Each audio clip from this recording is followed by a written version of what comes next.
Mesdames, Messieurs, bonjour et bienvenue dans cette vidéo réalisée par l'Association France Glaucome avec le soutien des laboratoires Aurus Pharma.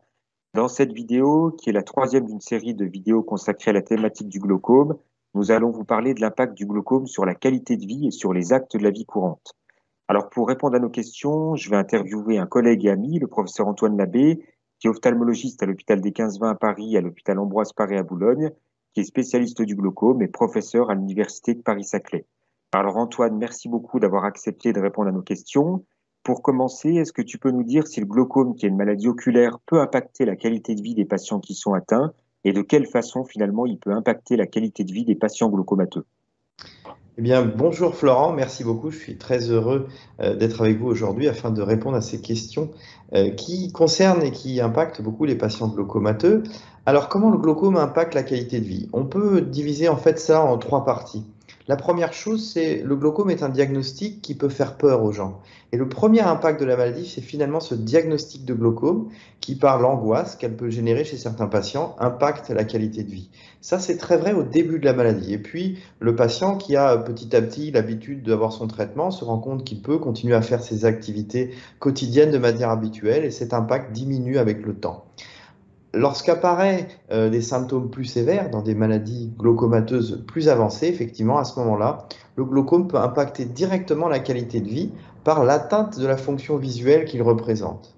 Et puis enfin, les traitements du glaucome, la plupart du temps, pour la plupart des patients des collyres, peuvent eux aussi avoir des effets sur la qualité de vie des patients par l'irritation éventuelle qu'ils entraînent. Quels sont les actes de la vie courante dont la réalisation peut être altérée ou peut être compromise par le fait d'avoir un glaucome? Alors, pour la plupart des patients glaucomateux, aucun acte réellement de la vie quotidienne n'est contre-indiqué. Il est vrai que les collyres peuvent entraîner quelques désagréments, quelques gènes oculaires, mais pour un patient qui a un glaucome, on va dire débutant, voire même modéré, la plupart des actes de la vie quotidienne sont autorisés et il y a peu d'impact du glaucome. Il est vrai que lorsque la maladie évolue, lorsque le champ visuel va être plus atteint, à ce moment-là, on peut voir des impacts dans la vie quotidienne des patients. Il est bien évident qu'un glaucome sévère va contraindre certains patients à ne pas réaliser tel ou tel type de métier. Pour ce qui concerne les collyres, l'irritation qui est quand même rare avec les collyres peut gêner certains patients lors de l'utilisation d'écrans, d'ordinateurs par exemple. Alors, on a beaucoup de nos adhérents qui, en cas de glaucome évolué, nous rapportent des difficultés à conduire leur voiture. Est-ce que le glaucome peut compromettre l'aptitude à la conduite automobile, à la fois légalement et en termes de fonction visuelle? Et finalement, qu'est-ce qu'on peut conseiller à ces patients qui disent j'ai un glaucome et j'ai du mal à conduire ma voiture, mais qui conduisent encore? Qu'est-ce qu'on peut leur recommander?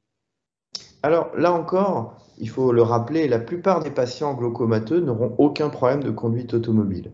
Pour ceux qui vont présenter une atteinte du champ visuel plus avancée, à ce moment-là, effectivement, la conduite automobile peut commencer à présenter des difficultés. Parce qu'on comprend bien que lorsqu'on conduit, si on a un déficit du champ visuel périphérique, on peut être amené à ne pas voir éventuellement des obstacles ou même des passants qui arriveraient sur le côté du véhicule. Il existe des critères puisque la loi autorise la conduite automobile en fonction de certains critères d'acuité visuelle, mais aussi de champ visuel. Et donc, en fonction de l'atteinte du champ visuel, si celui-ci est trop restreint, en largeur, mais aussi en hauteur, ou parce qu'il y a une atteinte qui se rapproche du milieu de la vision, effectivement, à ce moment-là, la conduite automobile n'est plus autorisée. Mais ça, c'est pour certains patients, la très vaste majorité des patients peut conduire sans problème particulier. Et donc finalement, en cas de difficulté, je pense on leur conseille de demander à leur ophtalmologiste qui lui dira ou qui leur dira les critères et s'ils ont encore les critères pour conduire. Alors de la En même façon, effet, on a des patients qui exercent encore une activité professionnelle et qui nous disent le glaucome, par les effets secondaires ou par le retentissement sur la fonction visuelle, gêne l'exercice de mon métier. Est-ce que le glaucome peut parfois empêcher l'exercice professionnel et de la même façon, que recommander ou que conseiller à ces patients qui ont des difficultés professionnelles du fait de leur glaucome? alors là encore, et c'est vrai que au risque de me répéter, la plupart des patients glaucomateux pourront mener des vies professionnelles tout à fait normales et choisir le métier de leur choix. Il est vrai que lorsque l'atteinte du champ visuel devient plus importante, à ce moment-là, certains métiers, des gens par exemple qui travailleraient sur un échafaudage ou par exemple un chauffeur de taxi ou un conducteur de bus, pourraient être contraints de ne pas poursuivre leur activité. Donc il convient dans ces cas précis d'atteinte importante du champ visuel, d'aller consulter évidemment son ophtalmologiste et d'avoir un échange avec la médecine du travail qui seront les plus à même d'expliquer à la personne ce qui peut être fait, ce qui ne peut pas être fait. Alors, pour ces patients qui ont un glaucome évolué avec un retentissement sur la qualité de vie, quelles sont les aides disponibles pour compenser ce retentissement? C'est-à-dire aide administrative, aide financière, aide matérielle, aide psychologique.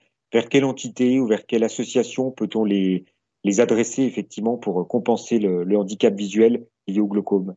Alors sur cette slide, on a répertorié l'ensemble des aides qui peuvent être demandées en cas de glaucome évolué, puisque là encore, malheureusement, le glaucome en soi ne donne pas lieu à ce qu'on appelle l'ALD, c'est-à-dire la prise en charge à 100% au titre des affections de longue durée. Il faut vraiment insister et faire des demandes très appuyées afin que les patients qui ont les glaucomes les plus évolués puissent bénéficier de cette aide qui permet le remboursement des transports et des soins pour le glaucome.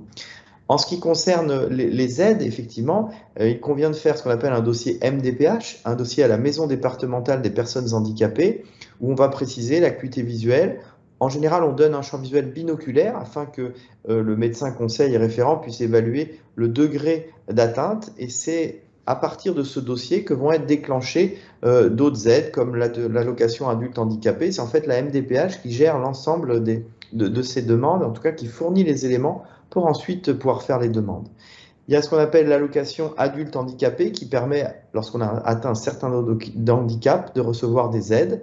Et puis pour les patients de plus de 60 ans, par exemple, il y a l'aide personnalisée à l'autonomie, mais c'est pour les patients qui ont plus de 60 ans, qui elle est versée par la sécurité sociale. Après, il existe des aides optiques et techniques. C'est vrai qu'on peut également proposer des bilans orthoptiques, de la rééducation basse vision, même si pour les sujets qui ont des glaucomes très sévères, c'est plus compliqué que des patients qui auraient par exemple la DMLA, puisqu'un patient qui a la DMLA, il lui reste la périphérie encore utile, alors qu'un patient glaucomateux, malheureusement, souvent la périphérie est atteinte. Mais on peut quand même tester ce genre d'aide, à la fois des aides optiques et puis des aides de rééducation. Et puis, effectivement, je vois il est précisé, l'Association de France Glaucome aide beaucoup ces patients, justement pour les aider sur le plan social, pour obtenir et se frayer un chemin parmi ces aides qui sont parfois compliquées à obtenir. Eh bien, merci beaucoup Antoine pour ces réponses très claires et pour ces informations très utiles. Je vous remets en effet les coordonnées de l'AFG, donc si vous avez des difficultés, n'hésitez pas à nous contacter, on pourra vous orienter parmi les différents interlocuteurs. Et simplement pour conclure, je vous annonce qu'une quatrième vidéo qui suivra celle-ci sera réalisée prochainement en fin d'année 2021 et aura pour sujet le traitement médical et chirurgical du glaucome. À bientôt.